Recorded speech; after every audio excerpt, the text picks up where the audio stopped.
आज मैं IAS infinity status anime series के एपिसोड 5 का पार्ट 2 को यार हिंदी में एक्सप्लेन करने वाला हूँ। तो अगर आप लोगों ने पार्ट 1 नहीं देखा है तो जाकर देख लिए, मेरे चैनल में आप लोगों को अवेलेबल मिल जाएगा। तो चलिए अपने वीडियो की तरफ बढ़ते हैं, लेकिन उससे पहले प्लीज मेरे चैनल को सब्सक्राइब कीजिए, लाइक कीजिए और जितना हो सके उतना शेयर कीजिए। चलिए अब ज़्यादा बताना कर वीडियो को स्टार्ट करते हैं। तो उसके बाद ओनिमुरा सेंसेई मैच को स्टार्ट करते और हमारा एमसी ओनिमुरा सेंसेई और बाकी जितने भी स्टूडेंट वो मैच को देख रहे होते तो रिन, यामादा सेंसेई और सेलिका आसमान में उड़ने लगते। तब सेलिका यामादा सेंसेई को बोलती है कि हम पूरी ताकत से लड़ेंगे, और तब रिन बोलती है कि पिछली बार हम लोग सीरियस नहीं थे, अब हम लोग पूरी सीरियस होकर लड़ेंगे। फिर सेलिका बोलती है चलो अब स्टार्ट करते हैं। तब सेलिका अपने आईएस की विंग से यामादा सेंसेई के ऊपर फायर करने लग जाती है, लेकिन यामादा सेंसेई को एक भी हिट नहीं लगता, वो आसानी से डॉज करती हुई रहती है। फिर रिन भी फायर करने लगती है। तब यामादा सेंसेई रिन की फायर को अपने आईएस से बहुत ही आराम से डिफेंड कर लेती है, और नीचे ओनिमुरा सेंसेई डुनोस को बोलते हैं, मतलब चार्ल्स को बोलती है कि यामादा सेंसेई की आईएस का एक बहुत ही बढ़िया डिस्क्रिप्शन बोलो। तब चार्ल्स बोलता है हाँ। तब चार्ल्स बोलता है कि यामादा सेंसेई का जो आईएस है वो डुनोस बैंड ने बनाया है, उस आईएस का नाम है रेपेल रिवाइव, और ये IS last second generation model था। इस आईएस का स्पेसिफिक पूरा मैच करता है थर्ड जनरेशन की सूट से, और ये वो आईएस था जो सबसे ज़्यादा बनाया गया था आखिरी आईएसओ में से मार्केट के लिए।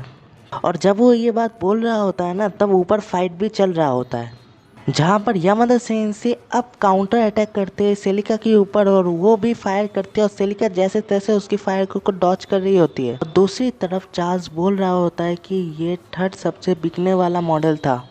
और दूसरी तरफ सेलिका जब यामादा सेंसेई की फायरों को डॉज कर रही होती है तो सेलिका डायरेक्ट जाकर रिन से क्लैश हो जाती है। और दूसरी तरफ चार्ल्स बोल रहा होता है कि इस आईएस का अगर इक्विपमेंट के बारे में बात करें तो ये आईएस कॉम्बैट भी हो सकता है, सभी टाइप का कॉम्बैट, शूटिंग भी कर सकते हैं और डिफेंस टाइप भी हो सकता है। और दूसरी तरफ फाइट में रिन और सेलिका क्लैश करती है आपस में, तभी यामादा सेंसेई फायर करती है और वो मिसाइल डायरेक्ट जाकर उन दोनों के ऊपर लगता है, और फिर बहुत बड़ा धमाका होता है और रिन और सेलिका डायरेक्ट जाकर ग्राउंड से क्लैश हो जाता है। तब सेलिका बोलती है कि मुझे बिलीव नहीं हो रहा है कि मैं हार गया। तब रिन बोलती है कि तुमने गलत तरीके से लड़ा इसलिए हम लोग हार गए। सेलिका बोलती है तुम तो पागलों की तरह फायर कर रहे थे। फिर यामादा सेंसेई भी नीचे आती है और ओनिमुरा सेंसेई सेलिका और रिन को बोल रही होती है कि अब तुम लोगों को पता चल गया होगा कि हम लोग टीचर क्यों है, हमें रेस्पेक्ट किया करो। फिर ओनिमुरा सेंसेई बोलती है कि अब हम लोग कॉन्टैक्ट ट्रेनिंग करेंगे स्मॉल ग्रुप में, जिन लोगों के पास अपना प्राइवेट आईएस है वो लीडर होगा, अब अपने ग्रुप बना लो। तब हमारा एमसी को घिर के, मतलब साइड में बहुत ही ज़्यादा लड़कियां खड़ी हो जाती है और बोलती कि ओनिमुरा को हम लोग हमारा बेस्ट देंगे, हमें सीखा अगर हम लोग कुछ नहीं जानते। अब दूसरी तरफ चार्ल्स को भी दिखाया जाता है, जहाँ चार्ल्स को भी काफ़ी लड़कियां घिरी हुई रहती है, और एक लड़की चार्ल्स को बोलती कि मैं देखना चाहता हूँ तुम कैसे अपना आईएस को पायलट करते हो। फिर सीन हमारा एमसी, चार्ल्स, सेलिका, रिन उन सभी के पास जाता है जिनके पास अपना आईएस है, और वो सभी लोग अपने को सिखा रहे हैं ग्रुप को। फिर सीन रिन के पास आती है, जहाँ पर रिन एक लड़की को बोल रही होती है किसी भी चीज़ को बिना बताए मत छूना, ये तुम्हें नुकसान भी पहुँचा सकता है। फिर सीन सेलिका के पास जाते हैं, जहाँ पर सेलिका बोलती है अपने ग्रुप को कि लाइन में आ जाओ, एक एक करके आईएस पे उठना। और ये बोलने के बाद सेलिका हमारे एमसी को देखता है, जहाँ पर हमारे एमसी को एक लड़की बोल रही होती है कि प्लीज़ मुझे सिखाओ आईएस कैसे पायलट किया जाए। जहाँ पर सेलिका मन में सोच रही होती है कि काश मैं हमारा एमसी ओनिमुरा को उनके ग्रुप में होता। और ये सीन हॉकी की तरफ धीरे धीरे जाती है, जहाँ पर हॉकी भी हमारे एमसी की ही ग्रुप में होती है, क्योंकि उसके पास भी अपना कोई पर्सनल आईएस नहीं होता है। सेलिका सोचना कंटिन्यू करती है, जहाँ पर सेलिका अपने आप को ही बोल रही थी कि ये एक वन टाइम विश है, अगर मैं एलिट नहीं होता तुम बहुत लक्की हो। हॉकी की तरफ देखकर ये बोलती है सेलिका। फिर सीन हमारा एमसी की तरफ जाता है, हमारा एमसी बोलता है कि अब सब लोग एक एक करके आईएस के ऊपर बैठोगे और थोड़ा सा मतलब पैदल आगे जाओगे। फिर सडनली एक लड़की हाथ उठाती है और बोलती है कि मैं पहले जाऊंगी, क्योंकि मैं फर्स्ट ऑर्डर हूँ और मेरा नाम है आकावा कियोकाई। मैं हैंडबॉल भी खेलती हूँ और मेरा हॉबी है, मैं स्पोर्ट्स गेम वॉच करना पसंद करती हूँ, मतलब देखना पसंद करती हूँ, और जॉगिंग करना। Nice to meet you. और ये बोलकर वो लड़की अपना हाथ शेक हैंड करने के लिए हमारे एमसी के साथ आगे बढ़ाता है। ये देखकर बाकी जितने भी लड़कियाँ उसकी ग्रुप में थे वो बोलते हैं कि ये बहुत ही बढ़िया, हम भी करेंगे। फिर वो सभी लड़कियां भी अपने हाथ आगे कर देते शेक हैंड करने के लिए हमारे एमसी के साथ। फिर सीन चार्ल्स की तरफ जाते हैं जहाँ पर चार्ल्स के साथ भी बिल्कुल सेम ही चीज़ होता है। चार्ल्स की साइड में जितनी भी लड़कियाँ उसकी ग्रुप में है वो सभी हाथ आगे करके खड़े हुए रहती है क्योंकि वो शेक हैंड करना चाहते हैं चार्ल्स के साथ। चार्ल्स को ऐसी हालत में देखकर हमारा एमसी सोच रहा होता है कि लग रहा है वो बहुत ही मुश्किल वक्त से गुजर रहा है। फिर हमें एक लड़की को दिखाया जाता है जो कि एक ट्रेनिंग है इसको लेकर पैदल चल रही होती है और हमारे एमसी उसे बोल रहा होता है कि बहुत ही बढ़िया, ऐसे करते रहो, अब आकर रुक जाओ, अब शिफ्ट हो जाओ अगले पर्सन के साथ। तो ये सुनकर वो लड़की आए से नीचे आ जाती है और बोलती कि मैं बहुत ही ज़्यादा नर्वस हो गई थी। तब हमारा एमसी बोलते हैं अगला कौन है। तब होकी आती है और बोलते कि मैं हूँ, लेकिन मैं इस आयस में ऊपर बैठूंगा कैसे, ये तो बहुत ही ऊंचा है। ये यामादा सेंसी सुन लेती है और सुनकर बोलती कि ये बहुत ही कॉमन मिस्टेक आती है लोगों के लिए। यामादा सेंसी फिर हमारा एमसी को बोलता है कि तुम मुझसे थोड़ी मदद कर दो। ये सुनकर होकी बोलती क्या। फिर यामादा सेंसी आती है और हमारे एमसी को बोलते हैं कि अपने बाकुशी को बुलाओ। तब हमारा एमसी बोलता है श्योर बोल के वो अपने बाकुशी को बुला लेता है। तो ये देखकर होकी बोलते हैं वो ये सब करके मेरे साथ क्या करने वाला है। तो ये सुनकर यामादा सेंसे बोलते हैं कि ऑफकोर्स तुम्हें कैरी करने वाला है कॉकपिट पे बिठाने के लिए। ये सुनकर ये होकी वो ट्रेनिंग आया इसके पीछे छुप जाती है, बोलते क्या मुझे कैरी करने के लिए। तब हमारा एमसी बोलता है कि कोई और ऑप्शन भी नहीं है। तब हमारा एमसी जाता है होकी को अपने हाथों से उठा लेता है और बोलता है कि तुम स्लिप मत कर जाना, सही से पकड़ना, ठीक है। तब हमारे एमसी होकी हाथों में होकी सोच रही होती है कि ये एक लेजेंडरी है, मुझे एक प्रिंसेस की तरह कोई कैरी कर रहा है। तो हमारा एमसी बोलता है तुम्हें उसके ऊपर कैसे बैठना है वो तुम्हें पता है ना, तुम जस्ट एक्टिवेट करने की कोशिश करो और पैदल चलने कुछ स्टेप, ज़्यादा नहीं, उसके बाद तुम स्विच कर लेना। ये सुनकर होकी बोलते इचका। तो हमारा एमसी बोलता है हाँ क्या। तब होकी बोलते हैं वेल तुम्हारा आज कोई प्लान है लंच में। तब हमारा एमसी बोलता है नहीं आज नहीं है। तब होकी बोलते हैं नहीं है, बहुत बढ़िया, तो आज हम दोनों एक साथ लंच करेंगे। हाँ करेंगे ही। तब हमारे एमसी बोलते हैं हाँ क्यों नहीं। और ये सुनकर होकी काफ़ी खुश हो जाती है, बोलती है कि ऑसम। उसके बाद लंच के टाइम में आईएस का जो बिल्डिंग है ना उसके ऊपर छत के ऊपर होकी बैठी हुई रहती है, बहुत ही गुस्से में रहती है और होकी बोलती है कि ये सब क्या है। तो हमारे एमसी बोलते हैं जितने लोग रहेंगे उतने ही ज़्यादा मज़ा आएगा ना। तो हमें सेलिका, रिन और चार्ल्स को भी दिखाया जाता है जो उनके साथ ही बैठे हुए रहते हैं।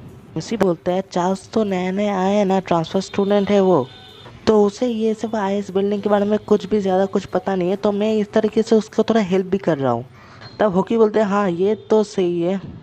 उसके बाद होकी, रिन और सिलिका एक दूसरे को बहुत ही गुस्से से देख रहे होते हैं। तो चार्ल्स हमारे एमसी को बोलता है क्या ये सच में ठीक है कि मैं तुम्हारे साथ यहाँ पर तुम्हारे दोस्तों के साथ खाना खा रहा हूँ। ये सुनकर हमारा एमसी बोलता है कि अरे चिंता मत करो, हम दोनों लड़के हैं और हम दोनों एक ही रूम में तो रहने वाले हैं। ये सुनकर चार्ल्स बोलता है थैंक यू इचिका, तुम बहुत ही अच्छे हो। और ये देखकर हमारा एमसी थोड़ा मतलब शर्मा जाता है और रिन ये सब देखकर हमारे एमसी को बोलता है तुम शर्मा क्यों रहे हो। तो हमारा एमसी बोलता है नहीं मैं तो शर्मा नहीं रहा। फिर रिन अपना टिफ़िन बॉक्स ओपन करती है और उसमें स्वीट और सोर बॉक्स होते हैं। तब रिन बोलते हैं हाँ मैंने ये आज सुबह ही बनाया, तुमने बोला था ना तुम ये खाना चाहोगे। ये सुनकर सेलिका बोलती है मैं भी कुछ जल्दी उठ गया था आज सुबह, तो मैंने भी कुछ बनाया है। फिर सेलिका अपना टिफ़िन बॉक्स ओपन करती है और उसमें सैंडविचेस रखी हुई रहती है।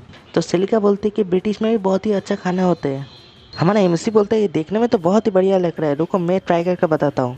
फिर हमारा एमसी एक सैंडविच उठाता है और वो खाता है और पहले ही बाइट में हमारा एमसी का चेहरा लीला पड़ जाता है और सेलिका दूसरी तरफ बोल रही होती है कि कैसा लगा, तुम जितना चाहो उतना खा सकते हो। तो हमारे एमसी का चेहरा लीला पड़ जाता है और उससे बहुत ज़्यादा पसीना आ रहा होता है। तो हमारा एमसी बोलता है नहीं मैं बाद में खाऊंगा।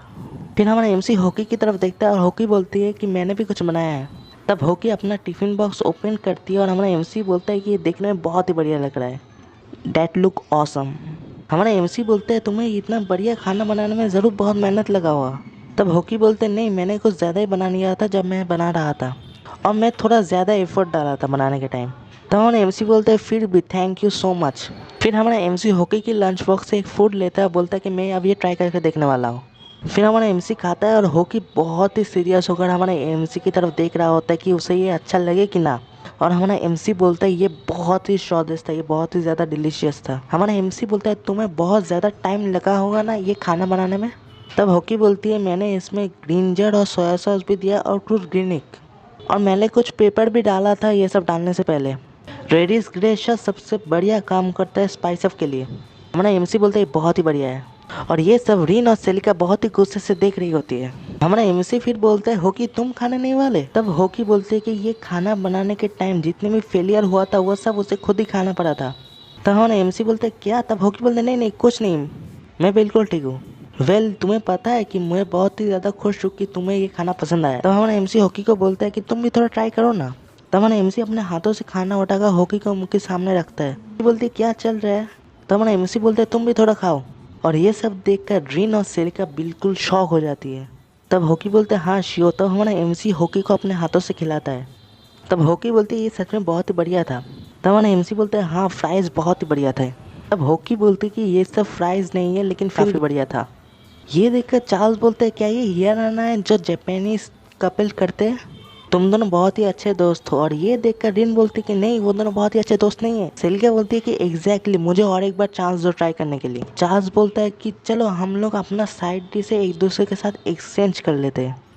तब रिन बोलती है कि मैं इससे एग्री करता हूँ अगर सब कुछ फेयरली हुआ, लेकिन अगर इचिका बोलता है। तब सेलिका बोलती है मैं ऐसे काम नहीं करना चाहता जो स्टैंडर्ड टेबल मैनर को तोड़ दे। लेकिन वो बोलते हैं ना आप लोग रोमन में हो तो रोमन की तरह ही खाना खाओ, रोमन की तरह ही बिहेव करो। तब रीन अपने खाना लेकर आ जाती है और बोलती है कि चलो आप ट्राई करो कुछ सोर बुक्स और स्वीट्स। और सेलिका भी साइड में ही आ जाती है और सेलिका बोलती है कि सैंडविच भी मत भूलना। और हमारा एमसी शॉक हो रहता है। और फिर रात हो जाता है। हमारे एमसी और चार्ल्स को अपने रूम में दिखाया जाता है जहाँ पर हमारे एमसी चार्ल्स को बोल रहा है कितना बढ़िया लग रहा है एक लड़के के साथ हैंग आउट करना। और चार्ल्स एक टी खा रहा होता है और चार्ल्स टी खाते खाते बोलता है कि ये ब्लैक टी से तो डिफरेंट है, इसका टेस्ट मिस्टीरियस टाइप का है, लेकिन मुझे ये पसंद आया। उसके बाद चार्ल्स बोलना कंटिन्यू करता है और बोलता है कि मैंने सुना है तुम बहुत ही इंटेंसिव आईएएस ट्रेनिंग करते हो स्कूल के बाद। तब हमारा एमसी बोलता है कि हाँ ये सच बात है क्योंकि मैं सभी पीछे चल रहा हूँ। तो ये सुनकर चार्ल्स बोलता है क्या मैं तुम्हें ज्वाइन कर सकता हूँ, मेरे पास भी अपना एक पर्सनल सूट है तो मैं मदद भी कर सकता हूँ। तब हमारा एमसी बोलता है हाँ ये बहुत ही बढ़िया होगा। तब चार्ल्स बोलता है ठीक है सब कुछ मुझ पर छोड़ दो। फिर नेक्स्ट डे दिखाया जाता है क्लास में जहाँ पर यामादा सेंसेई घबराई हुई रहती है और बोलती है कि मेरे पास आज तुम लोगों के लिए और एक बहुत ही बढ़िया खबर है और एक दोस्त इस क्लास को ज्वाइन करने वाले हैं। उसकी नाम है लॉरा वॉर्डिक, वो जर्मनी से ट्रांसफ़र हुआ है। फिर हमें उस लड़की को दिखाया जाए जिसकी एक आँख में आईपैड लगा हुआ रहता है। फिर सभी स्टूडेंट आपस में बात कर रहे हैं कि क्या ये सब क्या चल इतना जल्दी और एक ट्रांसफर स्टूडेंट आ गया। ये देखकर यामादा सेंसेई बोलते हैं सभी लोग प्लीज़ चुप हो जाओ, अभी हम लोग इंट्रोडक्शन कंप्लीट नहीं किया है। तब ओनिमुरा सेंसेई लॉरा को बोलती है कि अपने आप को इंट्रोड्यूस करो। तब लॉरा बोलते हैं रॉजर ड्रिल मास्टर। ये देखकर हमारा एमसी शॉक हो जाता है और सोचता है कि ड्रिल मास्टर जब चीफियोनी जर्मनी में था। फिर वो नया ट्रांसफर स्टूडेंट लॉरा बोलती है कि मैं लॉरा बॉर्डेज हूँ और फिर वो बोलती है कि डेट्स ऑल। फिर लॉरा हमारे एमसी को देख कर बोलती है कि तुम। फिर वो धीरे धीरे हमारे एमसी के सामने खड़ी होती है और बहुत ही ज़ोरदार थप्पड़ मारता है हमारे एमसी को। ये देखकर बाकी जितने भी स्टूडेंट्स हैं उस क्लास में वो सब शॉक हो जाते हैं और लॉरा बोलती है कि मैं विश्वास ही नहीं कर सकता कि तुम उसके छोटे भाई हो। मिलियन ईयर भी हो जाए ना तब भी मैं इस बात को विश्वास नहीं करूँगा। और यहाँ पर ही यार एपिसोड ख़त्म होता है। तो अगर आप लोगों ने मेरे चैनल को अभी तक सब्सक्राइब नहीं किया तो सब्सक्राइब कर दीजिए और जितना हो सके उतना लाइक कीजिए और शेयर कीजिए। और हाँ एपिसोड 6 का पार्ट 1 आप लोगों को नेक्स्ट मंडे सुबह को मिल जाएगा, उस बारे में चिंता करने की कोई ज़रूरत नहीं है, ठीक है ना। तो हाँ यार आज के लिए बस इतना ही। उम्मीद है आप लोग को वीडियो पसंद आए तो वही सब्सक्राइब लाइक और शेयर करना मत भूलिएगा। बाय, सी या।